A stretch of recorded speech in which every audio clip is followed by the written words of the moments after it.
Ayatoro was a community that thrived on simplicity. Life in Ayatoro was predictable, woven into the rhythms of nature and tradition. Yet, amidst this modest existence stood Nurse Rose, a woman who embodied both grace and mystery. She was more than a healer, she was a presence, a force that neither man nor woman could ignore. In her crisp white uniform, she moved like a vision of purity, her every step measured, her every action precise.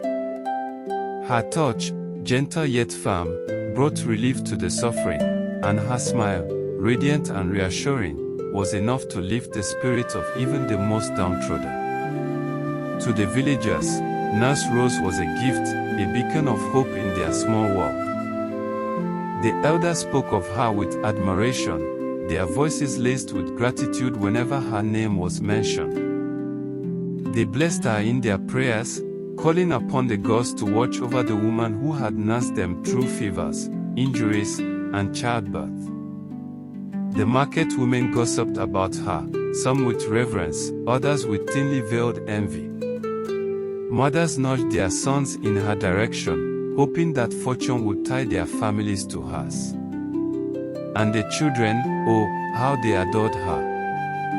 They ran to her with their scraped knees and tear-streaked faces, knowing she would soothe their pain with a gentle touch, a kind word, and perhaps even a piece of candy from the pocket of her uniform. Nurse Rose had become more than a caregiver, she was the pulse of Ayatoro, the unseen force that kept the village whole. But behind the admiration and respect lay a life far more complex than anyone could have imagined. Nurse Rose was not merely a healer, she was a woman of many layers, each one more enigmatic than the last. Beneath her professional composure was a spirit that longed for more, a hunger, a thirst that could not be satisfied by the adoration of the village alone. She moved with the confidence of one who understood her power, yet there was something else in her eyes, something unreadable, a secret she guarded fiercely. Despite her disciplined demeanor, Nurse Rose possessed an allure that was impossible to ignore. Her beauty was effortless, a natural radiance that seemed to glow from within. Her skin, smooth and luminous, caught the light in a way that made heads turn, while her gait, both poised and deliberate, exuded confidence. It was not just her appearance that captivated, it was her very essence. The way she carried herself with quiet assurance, the way she spoke in a voice that was both soothing and commanding. Young men found themselves drawn to her like moths to a flame, their admiration sometimes bordering on obsession.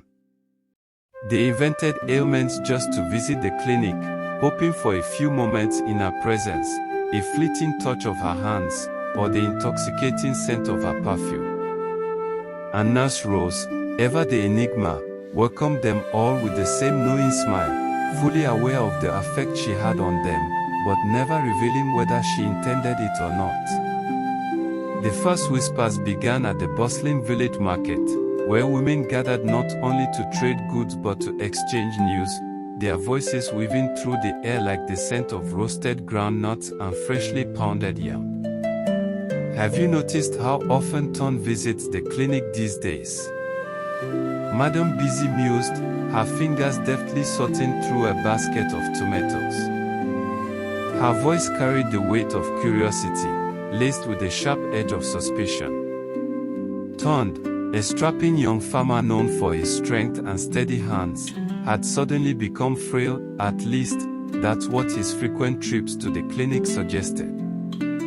The same Ton who could once work from dawn till dusk without complaint now suffered from a remarkable number of ailments, each requiring Nurse Rose's personal attention. A sprained wrist one week, persistent headaches the next, a mysterious fever that seemed to vanish the moment he stepped out of the clinic. "She's too kind to turn him away," another woman interjected, her tone both admiring and cautious. But kindness was only part of the story. Those who paid close attention had noticed the way Nurse Rose's lips curled into a secretive smile whenever Ton arrived. They saw how her hands lingered just a moment longer than necessary when she wrapped a bandage around his arm, how their conversations were peppered with laughter that held more warmth than was customary between a nurse and her patient. Ton wasn't the only one who had found solace in the clinic. Femi, the bright-eyed university student who had returned home for the holidays, also seemed to have discovered a newfound devotion to healthcare. His mother boasted to the other women that her son was assisting Nurse Rose with errands, learning the virtue of service. But the reality was far less noble. Femi's time at the clinic was not spent fetching medicines or organizing supplies. Instead, it was filled with whispered conversations behind closed doors, stolen glances that lingered a second too long, and hushed laughter that spoke of secrets shared only between the two of them.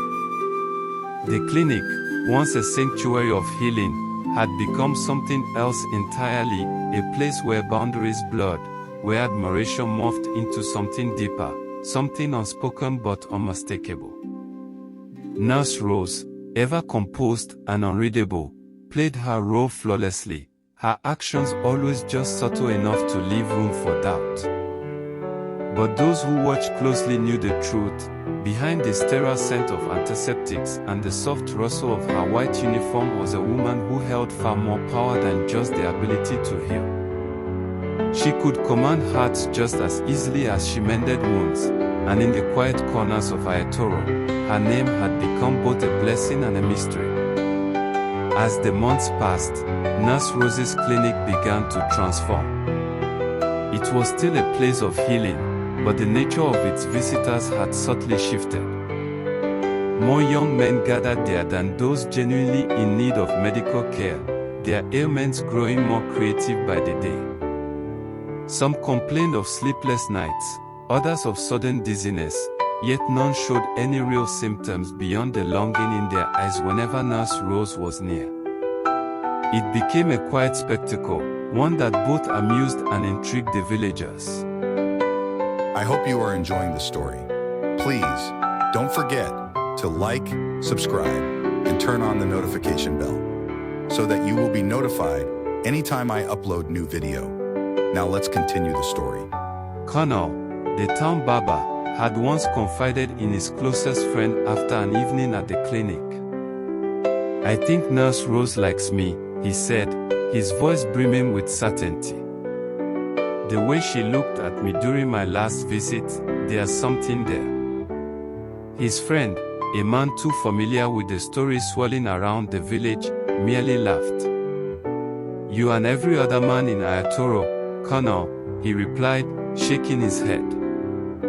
But Connell was not deterred. To him, to them all, Nurse Rose was not just a nurse. She was an enchantress, weaving a spell too powerful to resist. The community grew divided, the air thick with whispered debates and knowing glances. Some dismissed the rumors as idle gossip, spun by those who had nothing better to do. After all, was it a crime for a beautiful woman to be admired? But others were less convinced. They had seen the way Nurse Rose moved, how her laughter lingered just long enough to leave a mark. They spoke of the way men, once uninterested in medical checkups, suddenly became concerned about their health. And though the truth remained elusive, one fact was undeniable: wherever Nurse Rose went, she left behind a trail of admiration and speculation. These suspicions did not escape her. She heard the murmurs, caught the glances thrown her way at the market, felt the weight of unspoken questions. But Rose was not one to be rattled. She met the gossip with a knowing smile, her confidence unshaken. "People will always talk," she would say, her voice laced with amusement. And talk they did. The rumors swirled like harmattan dust, impossible to catch, impossible to silence. One evening, as the last patient left and the clinic doors creaked closed, Nurse Rose found herself in the quiet company of Deji, a carpenter whose hands carved beauty from rough wood. He was a man of quiet strength, his chiseled features a reflection of the work he did, sharp, precise, deliberate. Their conversation began as all others did, light and unassuming. But as the lanterns flickered against the dim walls, the space between them grew smaller. They had taken, heavy with words unspoken, with a connection neither was willing to name but both could feel. And so, Deji lingered. Longer than he should have. Longer than any patient would. The clinic, once a sanctuary of healing, had become something else entirely, a place where hearts raced for reasons that had nothing to do with illness, where boundaries blurred beneath the soft glow of lantern light. By the end of the year, Nurse Rose's name was no longer just a subject of casual gossip, it had become an unshakable force in the rhythm of village life. Her presence was felt in the marketplace, in hushed conversations beneath mango trees, in the wary glances of mothers who clutched their sons' wrists just a little tighter when passing by the clinic. Stay away from that place unless you are truly ill, they warned, their voices laced with both caution and resignation. They had seen the pattern. Boys who once had no business with medicine suddenly found reasons to visit, returning home with distant smiles and eyes that gleamed with something unspoken. The men, too, discussed her, though their words carried a different weight. Father spoke of her charm with a peculiar mix of admiration and unease. "She's too powerful," an elder murmured one evening as he chewed on his kola nut, his weathered hands clasped behind his back. "A woman like that can bring a village to its knees." There was something unsettling about her, they agreed, not in the way of witches or spirits, but in the way she commanded devotion without asking for it. She was neither royal nor divine, yet her influence rippled through Ayatoro like the first drops of rain before a storm. But if Nurse Rose felt the weight of the whispers, she never let it show. Her hands remained steady as she wrapped bandages, her voice as soothing as ever when she comforted the sick.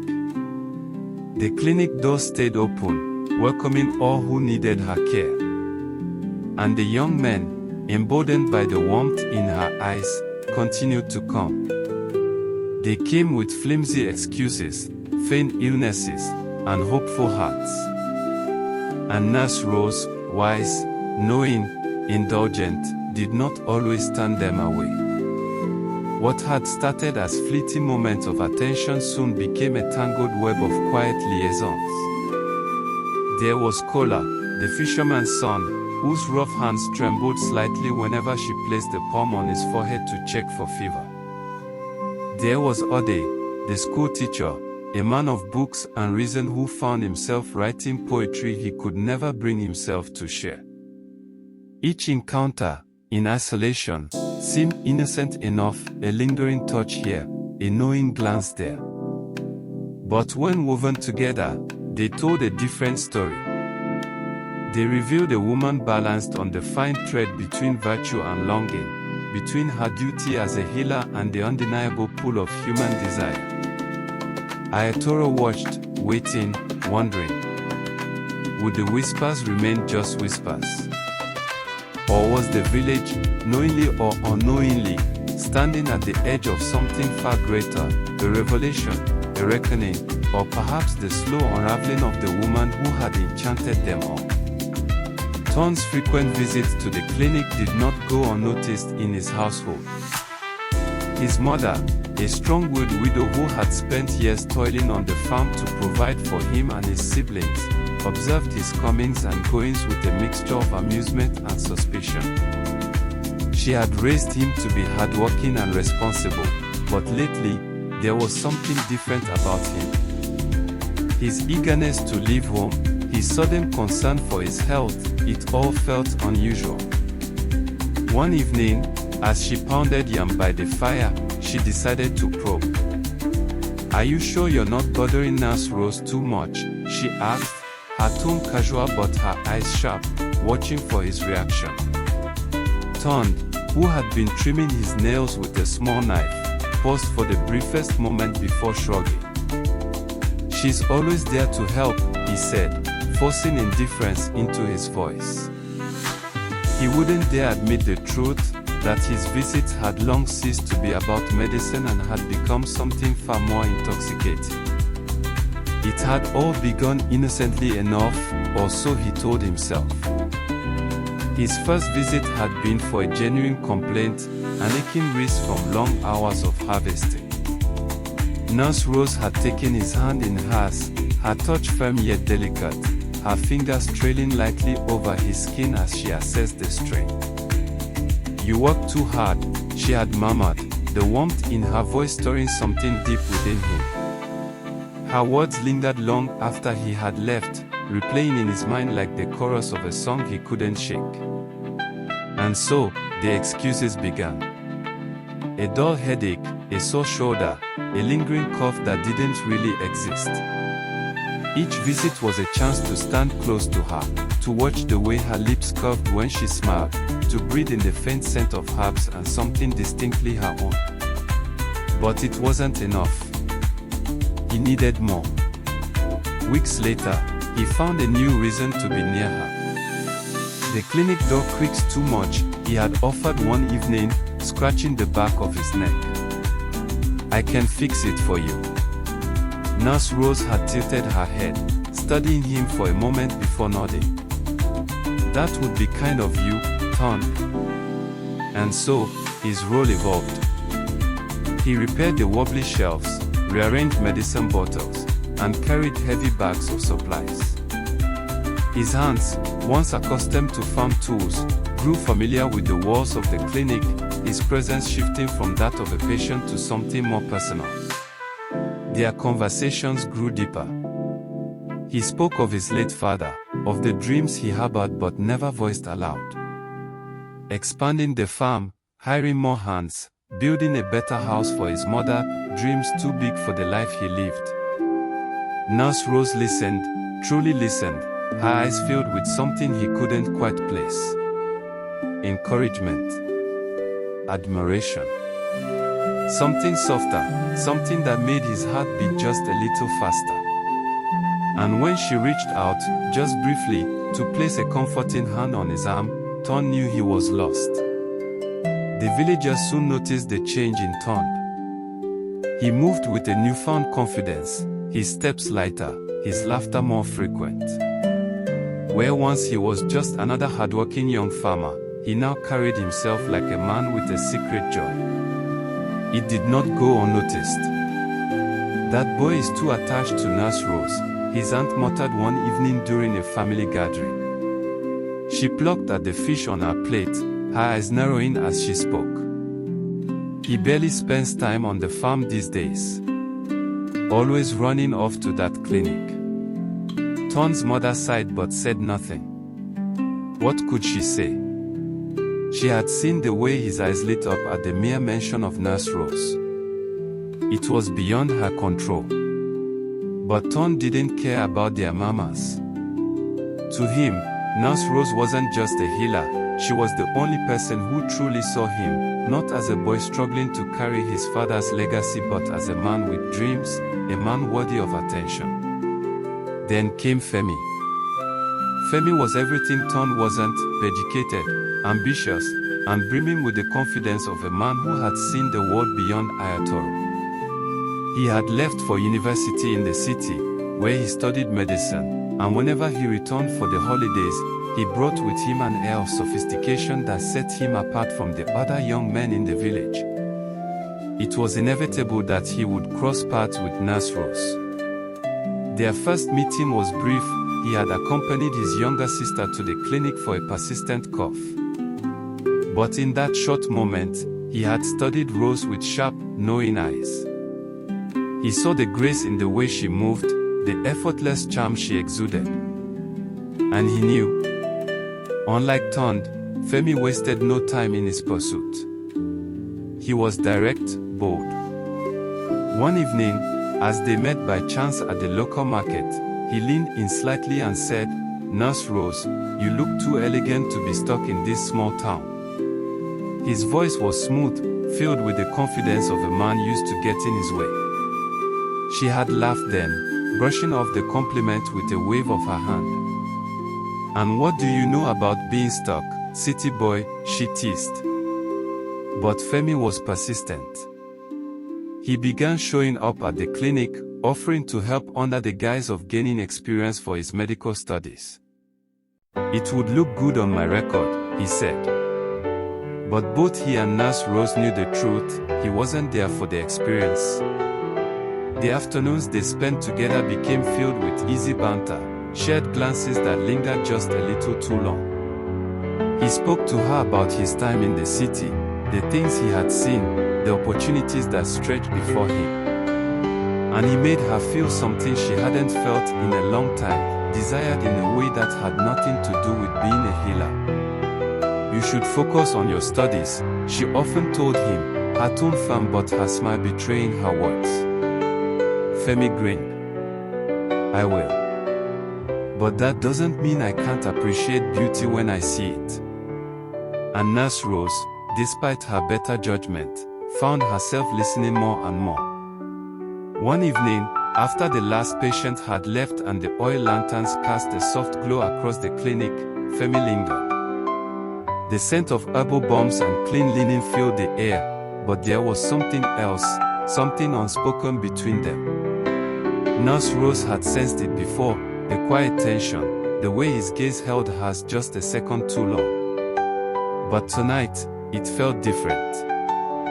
"You deserve more than this place can give you," Femi murmured, his voice a rich blend of certainty and longing.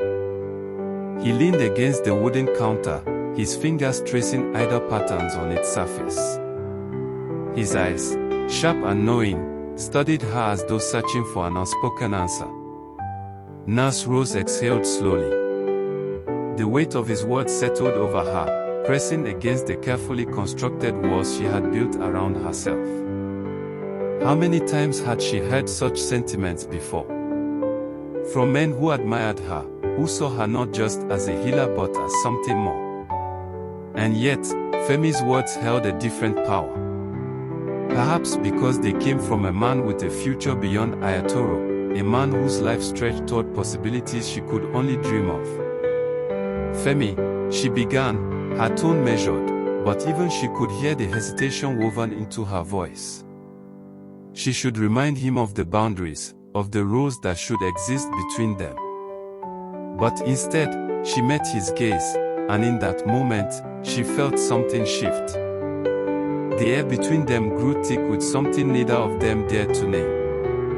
The clinic, which had always been a place of healing, now felt like something else entirely, a secret world where stolen moments could exist beyond judgment.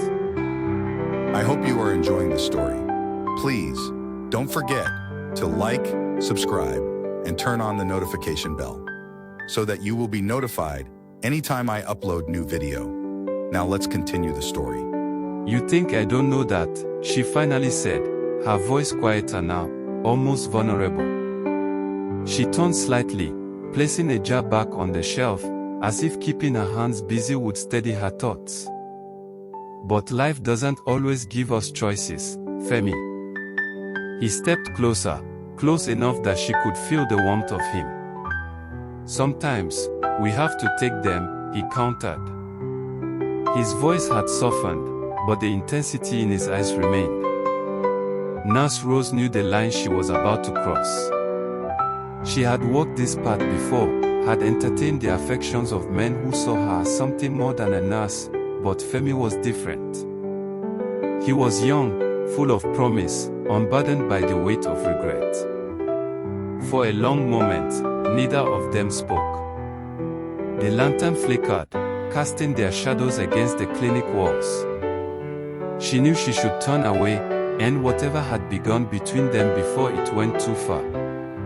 But the allure of Femi's youth, his confidence, his unwavering belief in her worth, it was intoxicating. And so, against the quiet hum of the evening, Nurse Rose allowed herself a moment of weakness. A moment where duty and desire blurred, where the lines she had drawn so carefully melted into nothingness. Deji, the carpenter, had always admired Nurse Rose from a distance. He was a man of few words, one whose hands spoke more than his lips ever could. Unlike the younger men who flocked to the clinic with flattery and longing gazes, Deji's affection was quiet, steady, woven into the work he did. His chisels and hammers shaped wood with the same care he wished he could express to Rose. And so, he admired her the only way he knew how, from the shadows, through small acts of service that required no acknowledgement.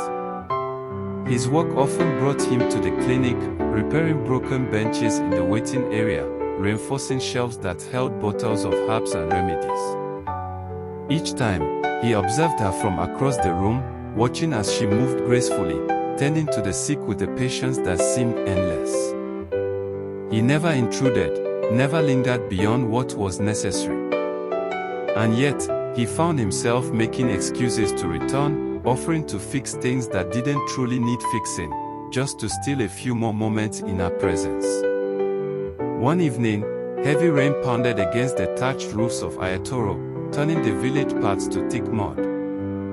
Deji arrived at the clinic drenched, his clothes clinging to his broad frame, his bare feet coated in wet earth. In his hands, he carried a wooden stool, its polished surface glistening with raindrops. "I noticed your chair squeaks," he murmured, standing awkwardly at the doorway, his eyes strained on the ground. His voice was deep, unpolished, yet there was something tender in the way he spoke, as if offering the stool was not just an act of kindness, but a piece of himself. Nurse Rose looked at the stool, then back at him. She had become accustomed to admiration, to bold compliments and lingering stares, but Deji's gesture was different. It was quiet, thoughtful. She smiled, accepting the stool with a nod. "Thank you, Deji. This means a lot." From that day, Deji found more reasons to stay longer at the clinic. He would sweep the front porch after repairing a broken window or bring fresh palm oil for the lanterns. At first, Rose thought nothing of it, he was simply a kind man. But as time passed, she began to notice the way his hands trembled slightly when she handed him a cup of tea, or how his gaze lingered on her lips when she spoke. Their bond deepened over shared conversations, spoken in hushed tones as the clinic settled into its evening stillness. Deji would sit across from her, his strong hands wrapped around a steaming cup, speaking of his struggles to build his business, of the nights he had gone hungry in the early years, of the dreams he still harbored. Rose, in turn, offered glimpses of her past, not the whispers and rumors that clung to her name, but the parts of herself she rarely shared. One night, as the lantern flickered between them, Deji studied her for a long moment before speaking. "You're too kind to everyone," he said softly, his voice thick with something unspoken. "Sometimes I wonder if anyone looks after you." His words settled over her like a gentle rain, soaking into the part of her she kept hidden. No one had ever asked her that before. She opened her mouth to respond but found that she had no answer. Deji's sincerity was unlike the playful attention she received from others. There were no games in his affection, no fleeting charm. And yet, even as she felt the warmth of his kindness, she couldn't ignore the tangled web she had woven around herself. She was standing at the center of it all, each connection pulling her in a different direction. And for the first time in a long while, Nurse Rose wondered if she was losing control. By late July, Thorne's infatuation with Nurse Rose had grown reckless. He began showing up unannounced at the clinic, his excuses growing thinner with each visit. "My chest feels tight," he claimed one day, clutching his shirt dramatically. Nurse Rose raised an eyebrow but allowed him in, knowing his real reason for coming. Their encounters, initially subtle, became bolder. One evening, as Nurse Rose finished her rounds, Thorne lingered behind. "I can't stop thinking about you," he admitted, his voice trembling with earnestness. Rose, caught between guilt and desire, placed a finger to her lips. Shoo, turned. People might hear. Unbeknownst to them, someone did hear. Madam Busy, the head cleaner, had returned to fetch her forgotten umbrella. She stood frozen in the shadows, her heart racing as she pieced together the mamas. The next day, the marketplace buzzed with fresh gossip. Ton has been spending far too much time with Nurse Rose, Madam Busy whispered to a fish seller. It's improper. Meanwhile, Femi's behavior became increasingly brazen. He began walking Nurse Rose home after her late shift, a gesture that didn't go unnoticed by the villagers. Why is that boy always with her? An elderly man muttered as they passed one evening. Femi's affection for Rose was no longer a secret. He often brought her small gifts, books, flowers, even chocolates he claimed were from the city. These gestures fueled the gossip further. That woman will ruin him, a village elder declared during a community meeting. She's playing with fire. Despite the growing backlash, Femi remained undeterred. One afternoon, as they sat in the clinic storage room, he leaned closer. Rose, he said softly, leave this place. Come to the city with me. You don't belong here. Rose laughed, brushing off his words, but deep down, they ignited a longing she rarely acknowledged. Thanks for watching today's story. I believe you enjoyed every bit of it all. Now I want you to do me one favor, subscribe to this channel, like and turn on the notification bell if you have not done so that whenever I release my next video, you will be notified immediately. See you soon.